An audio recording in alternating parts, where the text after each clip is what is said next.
Operation Rolex மயக்க ஊசி செலுத்தி பிடிப்பட்ட காட்டு யானை. ரேடியோ காலர் பொருத்தி கண்காணித்து வந்த வனத்துறையினர் தரையில் வழுக்கி விழுந்து யானை உயிரிழந்ததாக வனத்துறையினர் தகவல்.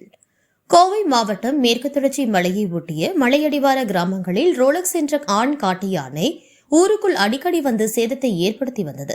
இதனால் விளைநிலங்கள், வீடுகள் சேதப்படுவதுடன் அவ்வப்போது மனிதர்களையும் தாக்கிக் கொள்வதாக புகார்கள் எழுந்தது. விவசாயிகளின் கோரிக்கையால் கும்கி யானை உதவியுடன் ரோலக்ஸ் யானையை மயக்க ஊசி செலுத்தி பிடித்து பொள்ளாச்சி டாப் ஸ்லிப்பில் உள்ள யானைகள் முகாமில் பாதுகாத்தனர். பின்னர் ஆனைமலை புலிகள் காப்பகத்தில் உள்ள மந்திரி வட்டத்தில் உள்ள பொருத்தமான வாழ்விட பகுதியில் ரேடியோ காலர் பொருத்தப்பட்டு விடுவிக்கப்பட்டது. அது விடுவிக்கப்பட்ட இடம் நல்ல உணவு மற்றும் நீர் ஆதாரங்களை கொண்ட இடமாக இருந்ததாகவும், அது விடுவிக்கப்பட்ட நாளிலிருந்து அந்த யானை அந்த பகுதியில் நன்றாக மேய்ந்து தண்ணீர் அருந்தி வந்ததாகவும் மந்திரி மட்ட முகாமில் இருக்கும் கண்காணிப்பு குழு யானையை நேரடியாக கண்காணித்து வீடியோக்கள் மற்றும் அறிக்கைகள் அனுப்பி உறுதிப்படுத்தியதாகவும் வனத்துறை அதிகாரிகள் தெரிவித்தனர்.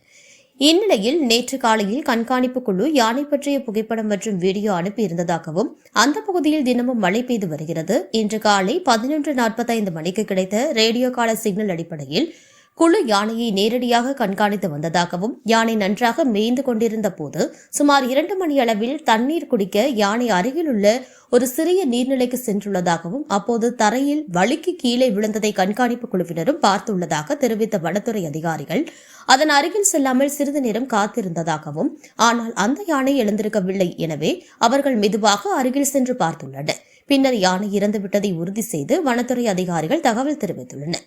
இதனையடுத்து வன கால்நடை மருத்துவர்கள் வெண்ணிலா, கால்நடை உதவியாளர் மருத்துவர் கலைவாணன், மதுரை மாவட்டம் வால்பாறையைச் சேர்ந்த ஒரு கால்நடை மருத்துவர் ஆகியோர் விலங்கு நல ஆர்வலர்கள் முன்னிலையில் பிரேத பரிசோதனையும் நடத்தப்பட உள்ளதாகவும், மேலும் அதில் வனவிலங்கு காப்பாளர் தலைமை அலுவலகத்தைச் சேர்ந்த மூத்த அதிகாரி வேணு பிரசாந்த், கூடுதல் முதன்மை தலைமை வன பாதுகாவலர் தலைமையில் ஒரு உண்மையை கண்டறியும் குழுவும் அமைத்து உள்ளதாகவும் வனத்துறை அதிகாரிகள் தெரிவித்தனர்.